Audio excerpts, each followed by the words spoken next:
Everyone, welcome to I gate Bhilai. बच्चों, जैसा आपको मालूम है कि गेट 2022 का रिजल्ट आ गया है और आई गेट के अंदर में कंप्यूटर साइंस और आईटी ब्रांच जो बच्चे लोग हैं उनके लिए प्रिपरेशन होती है और कई सालों से हम लोग प्रिपरेशन करा रहे हैं। 15 ईयर्स हो गए और हर साल रिजल्ट अच्छे प्रोड्यूस हो ही रहे हैं और अच्छी जगह पे प्लेस हो रहे हैं। बच्चे पीएसओस में जा रहे हैं, इसरो में जा रहे हैं, बाग में जा रहे हैं। इस साल भी आप देखिए हमारे यहाँ पे नम्रता जोशी बाग में एज ए साइंटिस्ट बनी है। टॉप मोस्ट जितनी भी कंपनीज हैं सभी जगह पे हमारे कोचिंग के बच्चे प्लेस हैं 15 ईयर्स के अंदर में। एक अच्छा इन्वायरमेंट यहाँ पर है और भिलाई मतलब में ऐसा है कि कंप्यूटर साइंस पढ़ना है तो आई गेट जाना है बच्चों का और हर साल आते हैं लोग पढ़ने के लिए। और चूँकि अभी 2 ईयर्स से लॉकडाउन लगा और कोविड आया, इसकी वजह से हम लोगों ने ऑनलाइन में भी मोड भी चेंज हो गए। अभी ऑनलाइन क्लासेस भी हमारी चलने लगी हैं और ऑनलाइन में भी बहुत से लोगों को फ़ायदा हुआ। इस साल रिजल्ट आप देख ही रहे हैं, कंटिन्यूस सबके इंटरव्यूज़ वीडियोज़ आ रहे हैं। तो अभी हमारे साथ एक स्टूडेंट है यहाँ पर जो बीआईटी धूप में फाइनल ईयर में है और इनकी जो रैंक है 199 है और ये फाइनल ईयर में रहते हुए रैंक लाए और मतलब टॉप 200 में आप आ रहे हैं फाइनल ईयर में रहते हुए। ये बहुत ही बड़ी बात है और मतलब कि आपने मतलब अच्छे सच्चे मन से आपने तैयारी की है, मतलब कुछ ना कुछ तो आपने अच्छा किया है तभी ये रैंक आ पाई, नहीं तो पॉसिबल ही नहीं इतनी अच्छी रैंक फाइनल में लेके। जो कॉलेज को भी मैनेज करना है, कोडिंग भी करना है, कॉलेज का एग्ज़ाम भी देना है, हर एक चीज़ करना है, तो थोड़ा सा मुश्किल जाता है कि लेकिन इन्होंने सारी चीज़ों को छोड़ा और पढ़ाई किया। पढ़ाई करके इन्होंने गेट पे अच्छी रैंक विद इन मतलब टाइम पीरियड में एक अच्छे सही टाइम में सक्सेस हो गए। तो इससे बातचीत करते हैं और इनकी जर्नी के बारे में जानते हैं हम लोग कि इन्होंने कैसे प्लान किया। हाँ, इनका नाम विनय अग्रवाल है। तो विनय, सबसे पहले आपको बहुत बहुत बधाई। Thank you sir. कि विनय आप कॉलेज में रहते हुए और मतलब किस तरह से आप मोटिवेट रहे और मतलब ये सब हमसे पूछेंगे जी। कैसे आपने प्लान किया। जी। फिर कोडिंग भी करना रहता है, इंटर्नशिप भी रहता है और कॉलेज के असाइनमेंट भी रहते हैं जी। तो घूमना टहलना भी रहता है। जी सर। भिलाई के हैं तो ठीक है, तो लेकिन लॉकडाउन लग गया तो घूमना टहलना थोड़ा कम हो गया। ठीक है, तो ये सब बातें हम डिस्कस करते हैं। तो स्टार्ट करते हैं एकदम बिल्कुल शुरू से कि बचपन की बातें पहले करते हैं। हाँ सर। कि आपका स्कूलिंग कहाँ से हुआ था और कहाँ के रहने वाले हैं आप?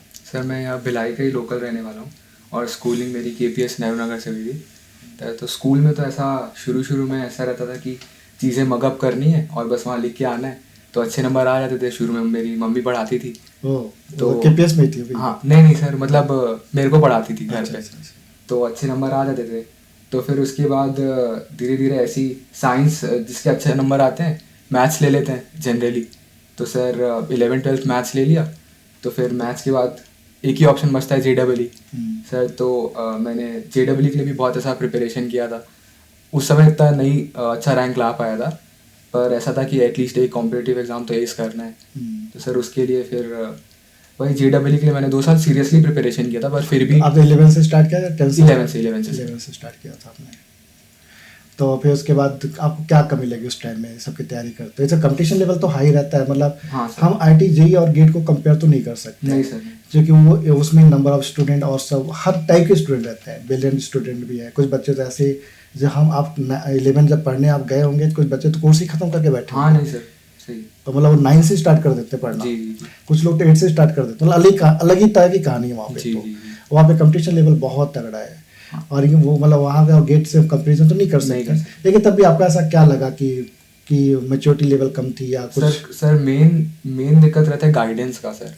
मतलब प्रॉपर गाइडेंस अगर कोई आपके फैमिली से नहीं है या बहुत क्लोज नहीं है जिन्होंने मतलब पहले फेस किया हुआ है, तो गाइडेंस की कमी बहुत लगती है सर। मतलब और ऐसा रहता है कि बहुत लेट हो जाता है 11 तक आते आते, और जब आपको गाइडेंस भी चाहिए, आप स्टार्ट कर रहे हो तुरंत से चीज़ें मतलब बहुत मैनेज नहीं हो पाती। और सर मैच्योरिटी लेवल भी कम रहता है ऑब्वियसली। सही बात है, हम डिपेंडेंट भी रहते हैं ना, कोई हमको बताए तो फिर हम सोचें। और इस टाइम में क्या रहता है कि आप इंजीनियरिंग कॉलेज में खुद ही अपना डिसीजन लेते हैं। और घर वाले भी बोल देते हैं भाई अब तुम देख लो क्या करना है। जी सर। हम सिर्फ पैसे खर्च कर सकते हैं, बाकी करना तो तुमको ही है। तो घर में पापा जॉब में? नहीं सर, पापा का बिजनेस है। अच्छा, फिर मम्मी जॉब में? नहीं सर, मम्मी भी हाउस। अच्छा, तो लेकिन घर को में ज़्यादा मैनेज मम्मी ही करती है? हाँ। और भाई बहन? नहीं सर, मैं सिंगल चाइल्ड है। ओके, मतलब सिंगल चाइल्ड ऐसा नहीं ज़्यादा प्रेशर रहो ज़्यादा? नहीं सर, घर वाले ऐसा कुछ प्रेशर नहीं है। मतलब एंजॉय भी कर सकते हैं। जो मैं कर सकता हूँ पूरी छूट है सर। तो फिर आपने गेट के बारे में कब कैसे सोचा आपने? हाँ सर, जैसे मैंने बताया कि एक कॉम्पिटिटिव एग्ज़ाम तो अच्छा करना था, एक में तो एटलीस्ट। तो जब मैं जैसा 3rd सेमेस्टर में, और सर 11th-12th में मैंने PE लिया था एज एन ऑप्शनल सब्जेक्ट। तो मेरे को ऐसा बिल्कुल ज़ीरो नॉलेज था कंप्यूटर साइंस का, कोई भी नॉलेज नहीं था।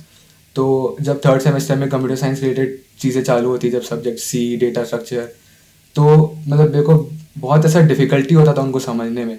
तो फिर मेरा फ्रेंड था स्वामिल, जिसका इस बार 25 या ऑल इंडिया रैंक आया है। तो उसने बताया, मेरी क्लास में था कि तो उससे दोस्ती हो गई थी आपकी? हाँ सर, वो मतलब फर्स्ट सेकंड सेमेस्टर में भी सेम सेक्शन में था। अच्छा। पर उतना बात नहीं होता था। हाँ, फिर तो वो थर्ड, भी कम बोलता है। हाँ सर, वो और बहुत तुम भी कम बोलते थे? हाँ सर। तो फिर दोनों कम कम बोलने वाले कैसे दोस्त बन गए? नहीं सर, वो ऐसी एक ही सेक्शन से थे और बहुत कम लोग थे जो एक सेक्शन से थे, तो हम लोग का अच्छा बातचीत चालू हुआ। अच्छा, उसमें हर ब्रांच के बच्चे रहते हैं ना? हाँ हाँ सर, तो आप लोग सीएस वाले जी नहीं जी होते? जी। अच्छा अच्छा। तो सर फिर उसने बताया कि गेट एग्ज़ाम होता है, तो मेरे को भी तो कॉम्पिटिटिव एग्ज़ाम ही करना ही था। तो फिर उसने बताया आई गेट भिलाई में।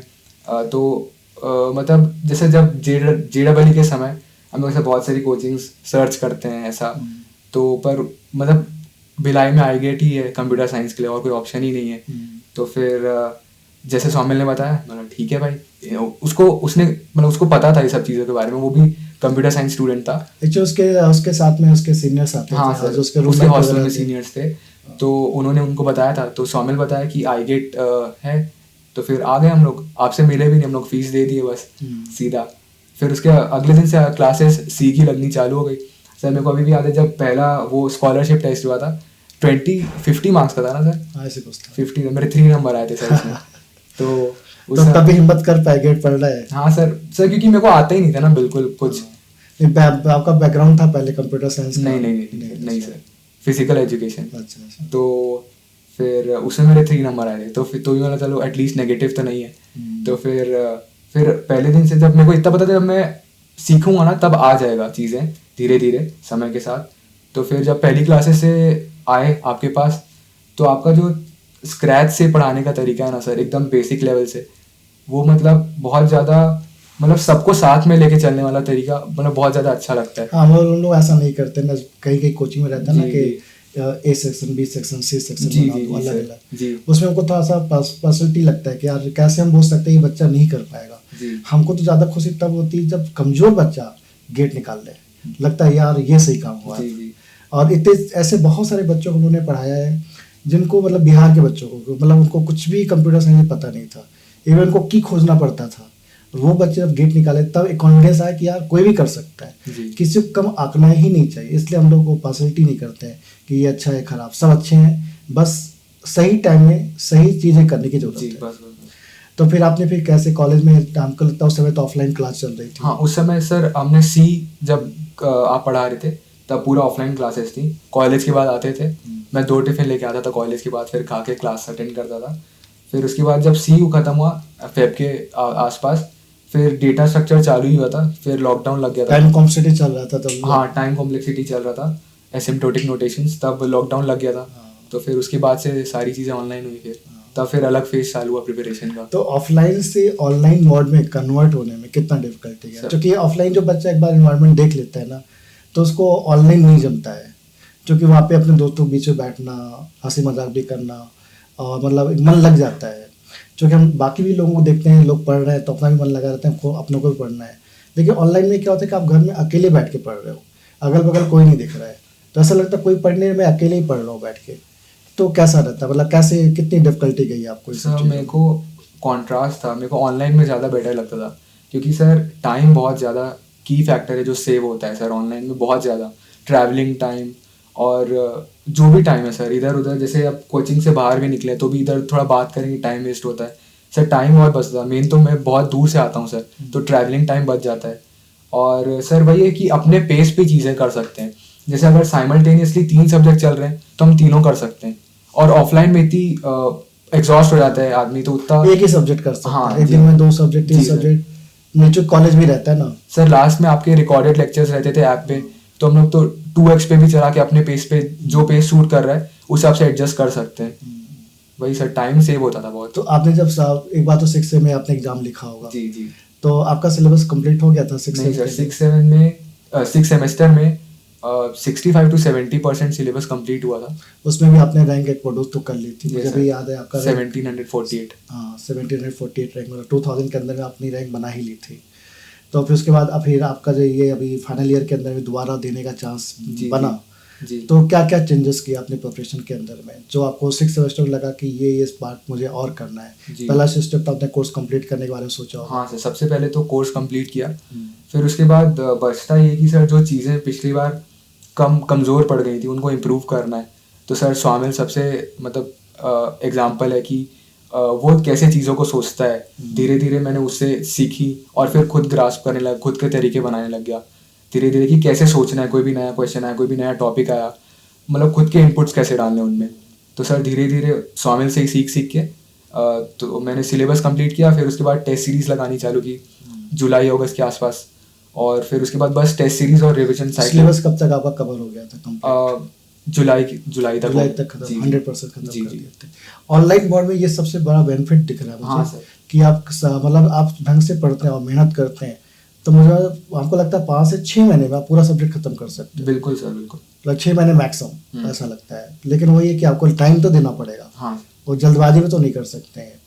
तो कौन मतलब आपको ऐसा कंप्यूटर साइंस गेट ऐसे बोला जाता है ना, चूँकि क्या होता है 11-12 में लोग बहुत मेहनत करते हाँ हैं सर। आईटीज के लिए, बहुत ज़्यादा मेहनत करते हैं और फेल हो जाते हैं, एक डर तो अंदर बैठ जाता है।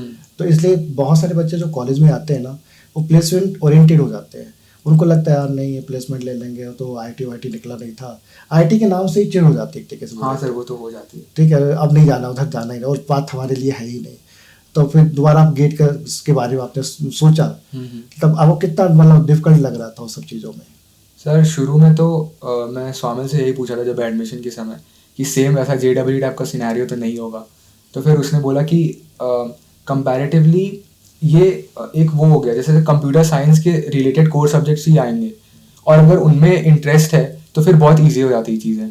सर जैसे आप पढ़ाते हो COA OS, ये सब चीज़ें बहुत इंटरेस्टिंग है, तो फिर वो सब्जेक्ट को फिर पढ़ने में ऐसा ही लगता कि हम कुछ हाई लेवल चीज़ पढ़ रहे हैं या कुछ ऐसा। तो वो सब्जेक्ट्स कवर होते होते ही ऐसा हो जाता है कि उसमें कमांड अच्छा हो जाता है, तो फिर इतना कोई प्रॉब्लम नहीं होता सर। कौन कौन सब्जेक्ट आपको लगता है कंप्यूटर साइंस गेट में इजी है? सर इजी तो ऐसा डिपेंड करता है सर, पर्सन टू पर्सन। आप लिए कौन सा इजी लगता था? सर मेरे को इजी तो आप CDS SATA तो वो तो लगता ही था। उसके बाद जैसे आप COA पढ़ाते हैं, OS ऑपरेटिंग सिस्टम्स, और उसके बाद DBMS, ये सब चीज़ें अच्छी लगती थी सर। और डिफिकल्ट कौन सा लगता था आपको? सर डिफ़िकल्ट तो CN लगता था थोड़ा सा। उसमें थ्योरी पार्ट में खास? जी सर, थ्योरी पार्ट के लिए थोड़ा सा। और मैथ्स और एप्टीट्यूड और ये सब? मैथ्स एप्टीट्यूड सर JEE मैंने किया था, तो उससे आइडिया था, तो उससे एक लेवल था आपके हाँ पास पहले से। उसके लिए ज़्यादा कुछ ऐसा मेहनत अलग से डिस्क्रीट मैथमेटिक्स? डिस्क्रीट सर आप पढ़ाए उसी से हो जाता है सर। उसमें इतने सारे अलग अलग पॉइंट्स है, वो आप जब नोट्स इतना प्रॉपर बनाते हैं सर, नोट से पूरा कवर हो जाता है जी। तो फिर आप जैसे टेस्ट देना स्टार्ट किया, तो पहले तो आप सब्जेक्ट वाइज या नहीं टॉपिक वाइज दिया होगा आपने? हाँ सर। तो कैसे प्लान बनाया था कि कैसे किस ऑर्डर में आपको टेस्ट देना है सर? और फिर रिवीजन भी करना है ना, भूल भी तो जाते हैं। तो रिवीजन और टेस्ट का क्या प्लान था आपका? सर जैसे जनरली हम लोग का ये प्रेफरेंस था, मेरा और शामिल का, कि हम लोग कोई भी सब्जेक्ट टॉपिक वाइज क्वेश्चन बनाने के बजाय पहले पूरा सब्जेक्ट रिवाइज करके कवर करें, फिर उन सब्जेक्ट के क्वेश्चंस बनाएं। सर क्या होता है, जैसे अगर पहले से ही हम मेरी प्रेफरेंस ऐसे है कि पहले से अगर टॉपिक वाइज क्वेश्चन बनाए ना, तो पहले से आदत हो जाता है कि ये टॉपिक के ही क्वेश्चन बनाने, तो वो ईजी हो जाता है थोड़ा कंपैरेटिवली। और अगर हम एक सब्जेक्ट 2 सब्जेक्ट एक साथ कवर करके उनके क्वेश्चंस बनाए, तो एक समय पे बहुत सारे कंसेप्ट्स दिमाग में होने चाहिए। तो सर उसके लिए हम लोग जैसे पहले अगर आज पढ़ा TOC आपसे नोट्स बना लिए, फिर उनको अच्छे से रिवाइज किया, फिर उसके बाद उसके क्वेश्चंस लगाए, प्रीवियस ईयर जो आपकी बुकलेट है उसकी प्रीवियस ईयर क्वेश्चंस जो आए और जो भी रिसोर्सेज हैं उनसे क्वेश्चंस लगाए, फिर उसके टॉपिक वाइज टेस्ट दिए और उसके जो सब्जेक्ट वाइज टेस्ट है वो दिए। फिर उससे रिलेटेड सब्जेक्ट एक CD कंपाइलर डिज़ाइन, तो फिर कंपाइलर डिज़ाइन के भी ऐसे ही किया, फिर उनके मल्टी सब्जेक्ट वाइज टेस्ट दिए, फिर ऐसे करते करते सब्जेक्ट जब कंबाइन हो लगते हैं, फिर उसके बाद full test, full subject test. तो आपके जो टेस्ट में मार्क्स कैसे आते थे? सर मार्क्स इनिशियली जब 3rd ईयर में देते थे, जब सिलेबस पूरा कवर नहीं होता, तो मेरे को याद है फर्स्ट टेस्ट में अराउंड 55 मार्क्स कुछ आए थे आउट ऑफ 100। मिनिमम कितने और मैक्सिमम कितने मार्क्स आए आपके? इस साल मिनिमम 60 पॉइंट समथिंग थे और मैक्सिमम 93 गए थे। आपने शॉर्ट नोट्स वगैरह बनाया था? शॉर्ट नोट्स सर ऐसे हर एक सब्जेक्ट का नहीं बनाया था, मैं जब भी चीज़ें रिवाइज करता था, जो चीज़ें मेरे को लग रहा है कि मैं भूल जाता हूँ, उनका अलग से। टेस्ट सीरीज का short notes? Test series short notes नहीं बनाता सर, उनका स्क्रीनशॉट्स लेके रख लिया था। अच्छा, तो आपने लैपटॉप पे रख लिया जी, था जी, सभी जो जी। क्वेश्चन अच्छे अच्छे क्वेश्चंस मिले आपको और उनकी सॉल्यूशन। सॉल्यूशंस मिले आपको। तो जैसे आप जब एग्ज़ाम की बारी आई, जब एग्ज़ाम लिखना है, तो उस समय क्या चल रहा था माइंड में? सर उस समय तो कुछ नहीं था, इस बार था कि प्रिपरेशन अच्छी है और जैसे हम लोग all India test happy happy feel कर रहे थे? हाँ सर, हैप्पी तो था। हाँ। जैसे ऑल इंडिया टेस्ट थे उसमें भी रैंक अच्छा आता था, हाँ। तो लग रहा था कि हो जाएगा। हो जाएगा सर। तो फिर जैसे आप 3 घंटे के अंदर आपके साथ ऐसा कुछ क्या हुआ कि हम 100 में नहीं आ पाए? हाँ सर, वो 3 घंटे में सर सबसे पहली बात तो इस बार थोड़ा गेट का पैटर्न तो नहीं बोलूँगा, मतलब लेवल ऑफ क्वेश्चंस और इन डेप्थ क्वेश्चंस थोड़े कंपैरेटिवली ज़्यादा थे प्रीवियस ईयर से।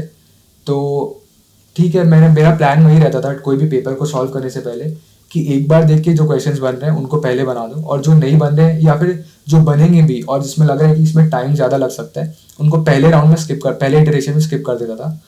तो फिर इस बार पहले इटरेशन में टेक्निकल के 55 में से 19 क्वेश्चन ही बने थे, और फिर उसके बाद एप्टी पे गया था, एप्टी के 5 बनाया था।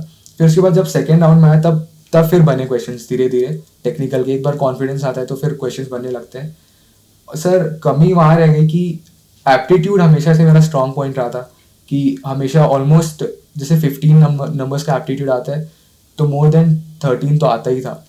पिछले साल में जब मैं दिया था मेरा 15 आउट ऑफ 15 आया था, पर इस बार क्योंकि पहली बार मैं छूट गए थे एप्टी के क्वेश्चंस, तो 6 क्वेश्चंस ही अटेम्प्ट कर पाया मैं एप्टीट्यूड के, और बाकी 4 क्वेश्चंस पहले बार में छूट गए और टाइम ऐसा थोड़ा मैनेज कम हो पाया जिससे वो 4 एप्टी के क्वेश्चंस 6 नंबर के छूट गए सर। तो जैसे आप बाहर निकले तो सब क्वेश्चन आपसे बन रहे थे? नहीं, एप्टीट्यूड के, हाँ सर एप्टीट्यूड के बन रहे थे। तो दुख होता है कि हाँ सर, टाइम मैनेज नहीं कर जी पाए। जी जी चलिए, तब भी ऐसा मतलब आपकी प्रोफेशन बहुत अच्छी है जी। तो बहुत ज़्यादा नीचे नहीं जाता, थोड़ा सा हो सकता है कि ये रैंक इधर हो जाए। आईटी तो आपको मिल जाएगा 100%, उसमें कोई डाउट। ऑब्वियस 7 जो आईटीज आपके हैं, आपको मतलब आईटी दिल्ली भी मिलेगा चांस है, कानपुर है आपका, खड़गपुर है, मतलब हो जाएगा आपका तो आईटीज में पूरा चांस है होने का। जी। मतलब जैसे एक चीज़ और मैं पूछना चाहूँगा कि कॉलेज के साथ प्रिपरेशन कैसे मैनेज करें, कितना डिफिकल्टी होती है चीज़ों को?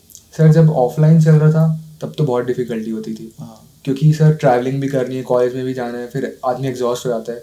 तो जब ऑनलाइन चालू हुआ उसके बाद क्लासेस तो मैनेज हो जाती थी, और सर जैसे जो प्रोजेक्ट वगैरह थे, माइनर प्रोजेक्ट, सर मतलब मेरे फ्रेंड्स इतने अच्छे थे, हेमंत स्वामिल, प्रतीक स्वामिल, मतलब ये लोग मेरे ग्रुप में नहीं थे तो भी मेरी हेल्प की पता है ये गेट के लिए प्रिपेयर कर रहा है तो थोड़ा इनके प्रोजेक्ट में हेल्प कर दूँ।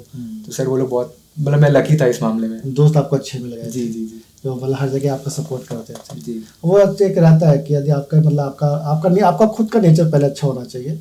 यदि आपका अपना खुद का नेचर अच्छा है तो आपके दोस्त भी उस टाइप से मिलते हैं और वो भी सोचते हैं यार हेल्प कर देना चाहिए, क्योंकि ये भी आगे निकलेगा तो अच्छा रहेगा, सभी एक दूसरे का हेल्प करते ही है। तो चलिए, आप इस मामले में काफ़ी लकी रहे कि आपके मतलब फ्रेंड सर्कल काफ़ी अच्छा था और सभी मतलब एक दूसरे का सहयोग भरपूर किए, ईमानदारी से किए, तो ये तो अच्छी बात है।